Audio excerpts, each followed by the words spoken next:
నమస్తే ఈరోజు జగిత్యాలలో బీఆర్ఎస్ పార్టీ ఆధ్వర్యంలో ప్రజా ఆశీర్వాద సభ అనేది పెద్ద ఎత్తున నిర్వహిస్తూ ఉన్నారు. సో ఈ సభకి ముఖ్య అతిథులుగా మాజీ ముఖ్యమంత్రి కేసీఆర్ కూడా రావడం జరుగుతూ ఉంది. సో ప్రధానంగా జగిత్యాలకు సంబంధించిన senior leader Congress senior leader Jeevan Reddy గారు అయితే బీఆర్ఎస్ పార్టీలోకి రావడంతో ప్రజా ఆశీర్వాద సభ అనేది పెద్ద ఎత్తున నిర్వహిస్తున్నారు. దీనికి సంబంధించి అన్ని ఏర్పాట్లు అయితే చేస్తూ ఉన్నారు. సో ప్రధానంగా ఇంకొన్ని గంటల్లో ఈ ప్రోగ్రామ్ స్టార్ట్ అవ్వబోతుంది. సో మరి దీనికి సంబంధించి మాట్లాడదాం మనతో పాటు బీఆర్ఎస్ పార్టీ లీడర్లు అయితే ఉన్నారు.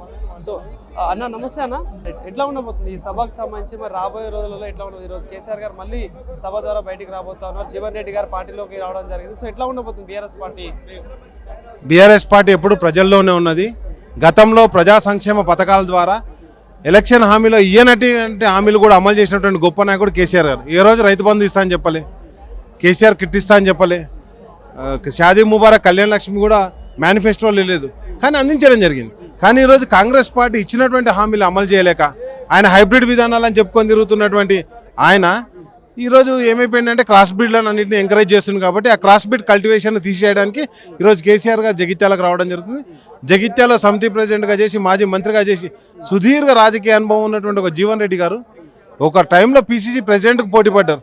నాతో పోటీ పడ్డ ఆయన మా పార్టీలో ఉండొద్దని చెప్పేసి ఆయన హ్యూమిలేట్ చేసినప్పుడు, అదేవిధంగా ఆయన ప్రజల గురించి నేను మనుగడ సాగిస్తా, ప్రజలతోటి నేను నా మరణం కూడా ప్రజల మధ్యలో జరగాలని కోరుకున్నటువంటి ఒక గొప్ప నాయకుడు జీవన్ రెడ్డి గారు. కాబట్టి ప్రజలతో మమేకైన పార్టీ బీఆర్ఎస్ పార్టీ అని చెప్పేసి కాంగ్రెస్ పార్టీని ఈరోజు వదిలిపెట్టి, అదేవిధంగా కాంగ్రెస్ పార్టీ ఇచ్చినటువంటి హామీలు ఇవి అమలు చేయట్లేదని చెప్పేసి బీఆర్ఎస్ పార్టీలో జాయిన్ కావడానికి సిద్ధమైందండి.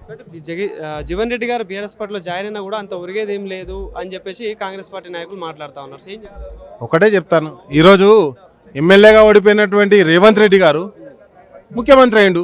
జీవన్ రెడ్డి గారితో ఏం కాదంటే, జీవన్ రెడ్డి గారు సుదీర్ఘ రాజకీయ అనుభవం ఉన్నది. కేసీఆర్ గారి మీదనే 2 సార్లు పోటీ చేసింది. మరి అంత సత్తాలేనో నువ్వు ఎందుకు పెట్టిరు? మొన్న కూడా ఎంపీ అభ్యర్థిగా జీవన్ రెడ్డి అనే నిలబెట్టారు కదా. అంటే మీ దగ్గర అభ్యర్థులు లేరా?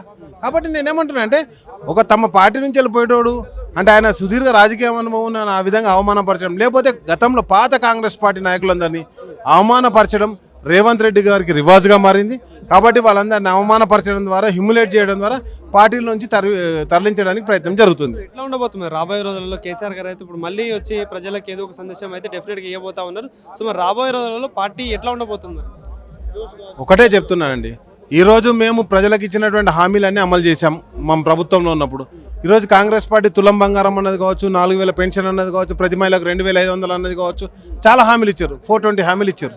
ఒక్క హామీని కూడా అమలు చేయలేనటువంటి దుస్థితిలో కనీసం ఆర్టీసీలో ఉచిత బస్సు ప్రయాణం చేస్తే ఆ ఆర్టీసీ డిపార్ట్మెంట్ డబ్బులు కూడా కట్టలేదు. 500 రూపాయలు బోనస్ ఇస్తాను, కనీసం రైతు బంధు కూడా వేయలేదు.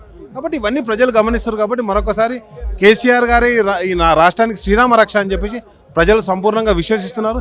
ఎంత దిగజారి రాజకీయం చేస్తున్నారంటే రేవంత్ రెడ్డి, ఈరోజు కేసీఆర్ గారి సభ అని చెప్పేసి 15 రోజుల కింద డిక్లేర్ చేసిరు. ఈ రోజు ఆయనకు సభ పెట్టుకోనికి టైం దొరికిందా? ఢిల్లీకి మళ్ళీ ఎవరైనా పిలిచి ఇప్పుడు సాయంత్రం ఢిల్లీకి వెళ్ళిపోతాడు. ఆయన ఈ రాష్ట్ర ముఖ్యమంత్రి కాదు, Delhi to up and down చేసేటువంటి ముఖ్యమంత్రి. కాబట్టి ఆయన పెద్దగా పట్టించుకోవాల్సిన అవసరం కూడా లేదు.